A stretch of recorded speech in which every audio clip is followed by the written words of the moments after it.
ကဲအားလုံးပဲမင်္ဂလာပါရှင်ဒီနေ့မှဆိုရင်တော့သိန်းငက်3កောင်ရဲ့စိန်ဆိုင်ကြီးမှာရရှိနိုင်မယ်နော်လက်ကောက်အထက်ကအကြီးကြီးနဲ့မိတ်ဆက်ပေးခြင်းပါတယ်ရှင်အခုပြပေးထားတဲ့လက်ကောက်ကြီးရတော့မမတို့ရေမိုးကုတ်တဘာဝတွေးထွက်ဗရက်များလက်ကောက်ကြီးပဲဖြစ်ပါတယ်ရှင်အရန်ကိုမှလှတယ်သူကမိုဒယ်လေးပေါ့နော်ရွှေချိန်လေးများတယ်ဗရက်များအရေးရလဲစူနေရောပဲပေါ့နော်သူ့ရဲ့ဈေးနှုန်းလေးရတော့မမတို့ရေ426သိန်းလေးပဲကြားတက်မှာပဲဖြစ်ပါတယ်ရှင်426သိန်းပဲဖြစ်ပါတယ်ရှင်ဒီဇိုင်းလေးကဒီလိုလေးဟာဝေကားတဲ့ဒီဇိုင်းလေးပဲဖြစ်ပါတယ်ရှင်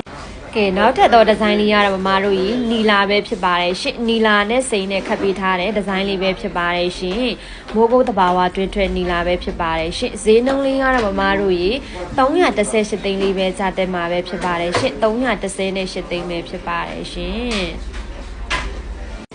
ကဲနောက်တဲ့ဒီဇိုင်းလေးကမမတို့ကြီးစလင်းဝါပဲဖြစ်ပါတယ်ရှင်စလင်းဝါပန်းကိတ်လက်ကောက်ကြီးပဲဖြစ်ပါတယ်ရှင်အရန်ဟိုမှာလှအထက်ကိတ်အကြီးကြီးပဲဖြစ်ပါတယ်နော်သူ့ရဲ့ဈေးနှုန်းလေးက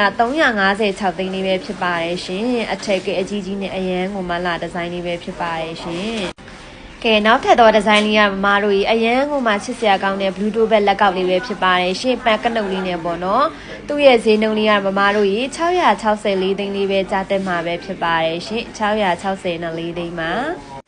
ကဲနောက်ထပ်ဒီဇိုင်းလေးကမမတို့ခရမ်းဆွဲလက်ကောက်လေးပဲဖြစ်ပါတယ်ရှင်ခရမ်းဆွဲနဲ့စိန်နဲ့မမတို့ကြီးဒီလိုပန်ကနုတ်အသေးလေးနဲ့ဖြစ်ပါတယ်ရှင်ဒါလေးကတော့မမတို့ကြီးဈေးနှုန်းက460နဲ့9သိန်းပဲဖြစ်ပါတယ်ရှင်မမတို့ကြိုင်းတက်တယ်ဆိုရင်တော့သိန်းငတ်3កောင်ရဲ့ Facebook Messenger မှာပြင်ဆိုင်ခွဲတွေမှာလည်းလာရောက်ဝယ်ယူအားပေးဖို့ဖိတ်ခေါ်လိုက်ပါတယ်ရှင်